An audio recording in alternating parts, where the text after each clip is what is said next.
দিশা নিউজের তরফ থেকে সকল দর্শক এবং শ্রোতাকে জানাই অনেক অনেক শুভেচ্ছা ও ভালোবাসা। ডায়মন্ড হারবার পুলিশ জেলা সদর কার্যালয়ে আজ একটি অনুষ্ঠান হয়। অনুষ্ঠানের নাম ছিল প্রাপ্তি। 1 জানুয়ারি থেকে 30 এপ্রিল পর্যন্ত টোটাল 350টি মোবাইল উদ্ধার করে, যে মোবাইলগুলো হারিয়ে গেছিল। ডায়মন্ড হারবার জেলা পুলিশ সুপার রাহুল গোস্বামী একে একে 22 জনের হাতে তাদের হারিয়ে যাওয়া মোবাইল তুলে দেয়। তিনি এ বিষয়ে সাংবাদিকদের যে কথা বলেছেন সেটি আপনারা শুনুন।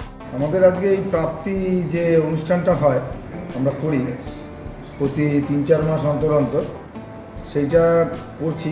যদিও এখনও এই নির্বাচনের ব্যস্ততা রয়েছে, তার মধ্যেও আমরা করছি। 1/1/2024 থেকে 30 তারিখ অবধি, 30 এপ্রিল অবধি 350 মোবাইল আমরা উদ্ধার করতে পেরেছি। যে সমস্ত মোবাইলগুলো খোয়া গেছিলো, যাদের খোয়া গেছিলো মোবাইলগুলো, সেগুলো আমরা উদ্ধার করেছি। এর মধ্যে অলরেডি 72টা মোবাইল আমরা, যারা মোবাইলের গ্রাহক ছিলেন, যারা মোবাইলের ছিলেন, তাদেরকে ফেরত দিতে পেরেছি। 278টা আজকে আমরা এখানে এনেছি। আমরা তাদের মধ্যে যাদের খোয়া গেছিলো সেই সমস্ত মানুষদের মধ্যে আমরা আজকে 22 জনকে পেয়েছি। তাদের হাতে আমরা মোবাইলটা তুলে নিতে চাই।